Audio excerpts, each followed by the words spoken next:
What do you think when you look at me? Everyone has thought of this question about themselves when you go to a new place, join a new job, or meet new people. But this question has been thematic to my life. It has been omnipresent and synonymous with the question, do I belong here? We think that this question speaks about the person asking it. But in reality, do you think I belong here? Speaks volumes about the person answering it and not about the person asking the question. It took me 22 years to get this simple but radical clarity. Growing up, I had come face to face with self loathe, hate, and prejudice. A vital part of who I was only known to me through demeaning and dehumanizing rhetoric, often lousily disguised as joke. Vitriol spewed by people I believed blindly.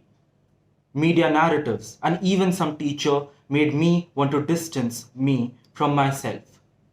As a closeted queer person, perpetually paranoid of people suspecting my sexuality and being outcasted, I grew more isolated. I would dress a certain way, speak a certain way, listen to certain kinds of music to prove that I too could fit in. At age 17, I would stay in bed all day. With intermediate board exams hanging over my head, I was behind in my studies and could barely lift myself to classes. For an observer, this made no sense. I'd always been a good student. I was curious. I loved math. And both of my parents are science nerds. But the reality is that the pain I carried with me broke me from within. A pain that I could not express or even show to people that loved me. 12 years of schooling had convinced me that I do not belong to my all boys school or student leadership or among my peers. But why is fitting in so important? We have evolved into social beings to give us a sense of community, security, and emotional fulfillment. At an individual level, not fitting in leads to isolation. It takes a toll on a person's self esteem and inhibits their ability to be a contributing member of the society. We serve an important evolutionary function. LGBTQ plus people have existed throughout history, territory, and communities. There is no pill, potion, or ritual to fix something that's not broken. Because believe me, with the amount of hate I was taught to internalize, if I could have, I would have. Statistically speaking, 1 in 10 people are LGBTQ+. That's 10%.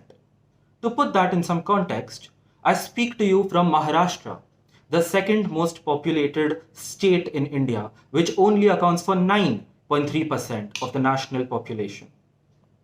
LGBTQ plus youth are 6 times more likely to express symptoms of depression. LGBTQ plus youth are twice as likely to be suicidal and 4 times as likely to attempt suicide.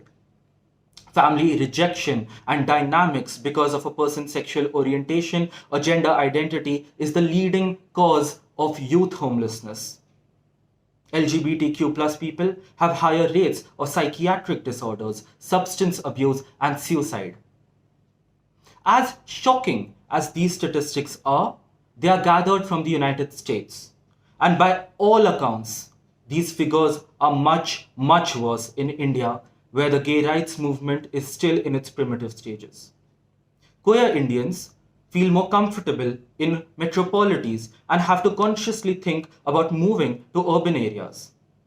They have to make a conscious choice of picking a job where they would be accepted for who they are. Contrarily, they have to be discreet about their identity, live dual lives, hide, keep a secret. Even for discreet members of the community, their employer can fire them on finding out about their identity. LGBTQ plus Indians continue to impose self-solitude on themselves on account of fear, and discrimination, and in the absence of any protective framework. Homosexuality has been confirmed in 450 species. Homophobia is found in 1. But these statistics only tell you what queer people go through. They don't tell you why. Discrimination, hate, prejudice against LGBTQ plus people are rooted in patriarchal, misogynistic, and arbitrary moral notions of who our society caters to. A community that lives between rigid social classifications is a living challenge to them. Queer people challenge gender roles, they challenge gender binaries, and they challenge patriarchal structures. A history of religious sanction and persecution has aggravated homophobia. Despite making some progress, LGBTQ plus people continue to face discrimination, legal discrimination in matrimonial laws, employment, housing, and healthcare. We face family rejection, indoctrination, lack of positive media narratives, homophobic education, forced outing, sexual, emotional, economic, and physical violence. When queer people complain about their violence, notions of immorality and deviance are attached to trivialize the gravity of the crimes. They say that violence is not severe enough, but pray tell, how much violence is enough violence? Even in spaces that claim to be queer inclusive, we are expected to behave like queer discrimination is not severe enough. The sinister design of homophobia and transphobia and transmisogyny is that we are deemed worthy of our violence, pain, humiliation, and suffering. Even in spaces that call themselves inclusive, queer people are celebrated only when they are being fabulous. As I learned about these heart-wrenching realities, I grew more cynical. But I also grew hopeful, an unexplained hope in human goodness. I hoped for change because status quo was not acceptable. I hoped to be a part of change in whatever way I could. I heard of a people march to demand equal rights. I heard of Marsha P. Johnson throwing a shot glass and exclaiming, "I got my civil rights." I heard of James Baldwin fighting the scourge of racial discrimination and homophobia. I heard of Dominic D'Souza, patient zero of AIDS in India.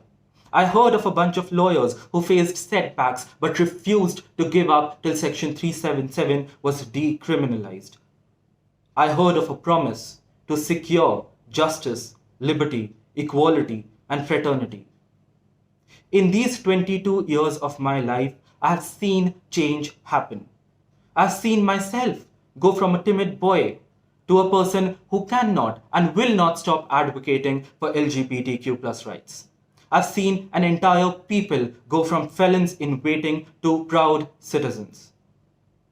My loudness and my stubbornness to not be a watered down version of myself has allowed me to do what I love, speak for what I care, and hope for a better future.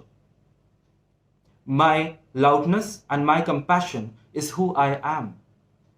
And to try to water it down to fit into a box would be no more of a betrayal to myself than it has been for so long by the world at large. But queer inclusion is not a one-person job. You can make a difference. Because as powerful, strong, resilient, and brave queer people are, we look at people around us to be our allies. So what can you do? Educate. Educate yourself about queer people, queer issues, and unlearn your biases. Be aware and cognizant of your privilege. Understand that there are some rights which you have that others do not. Speak up. Use your voice and privilege to amplify the voices of LGBTQ plus people. Be cognizant of the space that you take. We are painfully aware that this society is modeled in a way that invisibilizes LGBTQ plus people. It's important for allies to make sure that any space they occupy is safe for LGBTQ plus people to be themselves. It is also counterproductive to elevate or reduce queer people to a novelty based on their pain and discrimination. Making queer people feel exclusive or different puts them not on a pedestal but in a cage. Call out homophobia. Overt homophobia like hate crimes, slurs, and homophobic jokes. And covert homophobia like hiring discrimination, tokenism, trivializing or not believing LGBTQ plus people when they speak about their experiences. Know when you are being a performative ally. With all humility, drop the showmanship. Do not remember us only during Pride Month. Remember us in a room full of opportunities. Remember us when you get a platform to speak and a vote to cast. Being an ally is not just a policy position, it's also personal. Decriminalization has not magically changed LGBTQ plus lives. It was never anticipated to. We continue to face family rejection, negative media narratives, hate, and we need you to be there for us. Being an ally is an act. I've heard people say that they don't care if someone is gay or not.